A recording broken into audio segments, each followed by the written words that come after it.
अभी वॉक करके वापस आई हूँ। नमाज के बाद वॉक पे निकल गई थी। बहुत गर्मी हो रही है बाहर, तो मैंने सोचा कि अभी जो है ना गर्मियाँ थोड़ी सी मौसम जैसे चेंज, कुछ गर्मी कुछ मौसम हवाएं मिक्स मौसम चल रहा है। अभी जो सुबह सुबह का टाइम है ना, 6 बज रहे हैं। 6 बजे का जो टाइम होता है बेस्ट होता है वॉक के लिए। तो बंदा आप 6 बजे वॉक के लिए निकल जाए थोड़ी देर के लिए। डॉक्टर ने मुझे बोला कि आप वॉक किया करो। वॉक से वापस आने के बाद मैंने कहा चलें जी चाय शाय बनाते हैं। बच्चे जब तक उठते हैं मैं चाय तैयार कर लेती हूँ। दूध से मलाई वगैरह निकालने के बाद मैंने चाय को रखा ऊपर। गर्मी बहुत ज़्यादा हो रही है। दुआ करें कि अल्लाह मियाँ जो है ना खैर की कोई बारिश दे दे। जब तक बारिश नहीं होगी तब तक ना मौसम सही नहीं होगा। आज कुछ बादल हो रहे हैं बाहर, तो इंशाल्लाह से ना कोशिश है कि अल्लाह मियाँ से दुआएं करें कि अल्लाह मियाँ रहमत की कोई बारिश दे। वैसे तो जुमे वाले दिन से बारिशें बताई हुई हैं। इंशाल्लाह उम्मीद है कि अल्लाह मियाँ अपने बंदों को नाउम्मीद नहीं करेंगे। सुबह सुबह का टाइम है, ठंडी ठंडी हवा चल रही है। अभी बाहर का मौसम जो है ना बड़ा बेस्ट हो रहा है। मलाई मैंने निकाल के रख ली है। मैंने कहा इसका तो मक्खन ही आपको पता है कि बनता है। आज मैंने सोचा कि आज ना दूध पत्ती चीनी सब कुछ इकट्ठे नहीं डालना। आज मैंने कावे वाली चाय बनानी है। दूध पत्ती चीनी सब कुछ इकट्ठे डाल डूल के ना वो ज़रा और टेस्ट आता है। अगर कावे वाली आप चाय बनाएंगे उसका ज़रा टेस्ट अलग से आता है। तो मैंने आज ना कावे वाली चाय बनाई है। मैंने कावा पकने के लिए रख दिया है, इसमें पत्ती डाल रही हूँ। मैंने कहा आज देखते हैं कावे वाली चाय का जो टेस्ट है ना वो कैसा आता है।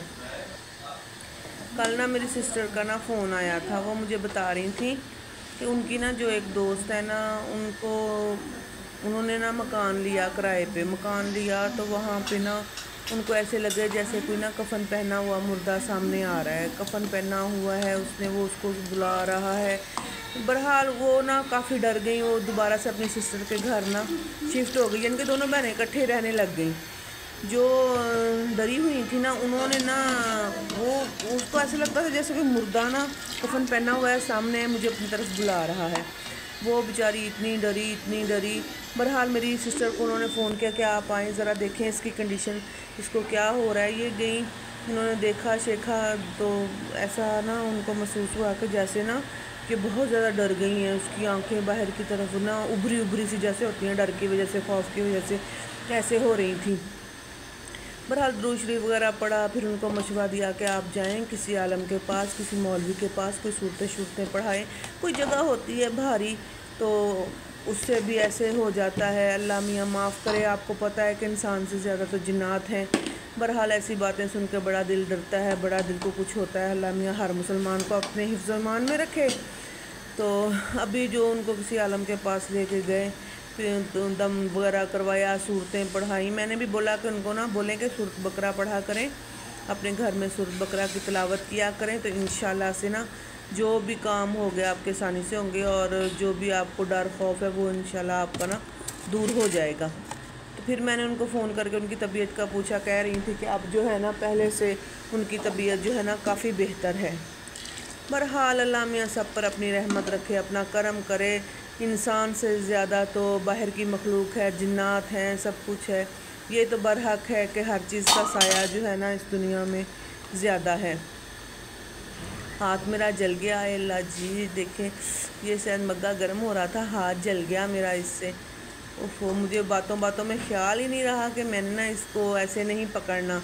आपसे बातें करते हुए मुझे याद ही नहीं रहा, मैंने डायरेक्ट उसको जाके पकड़ लिया जिससे मेरा ना हाथ जल गया। चाय तकरीबन मेरी तैयार हो चुकी है।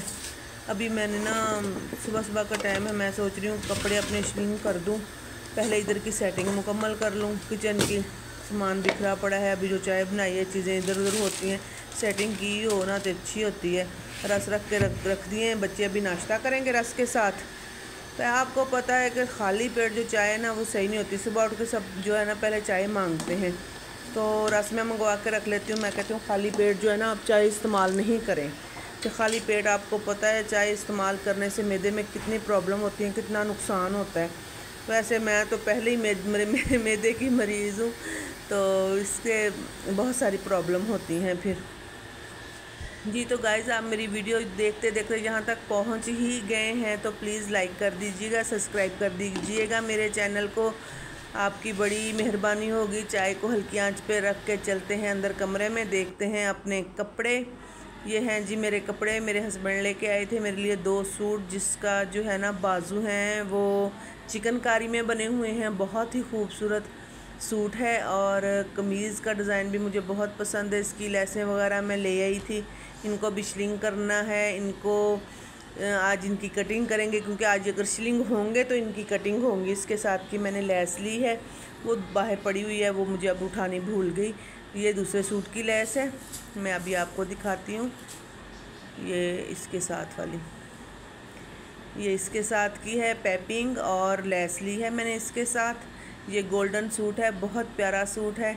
इस पे मैं लगाऊंगी पैपिंग और नीचे दामन पे और बाजू पे लगाऊंगी लेस।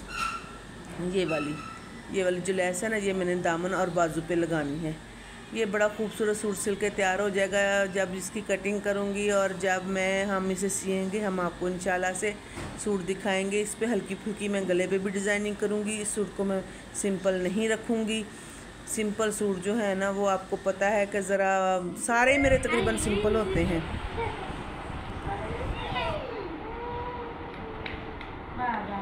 शान माशाल्लाह से खेल रहा है अपने मामू के साथ। तो हम चलते हैं, कपड़े स्टिंग करते हैं। ये उठ गए थे। अभी दुआओं में याद रखिएगा, मेरी वीडियो को पूरा वॉच कीजिएगा। आपसे चाहते हैं इजाज़त। अल्लाह हाफिज़।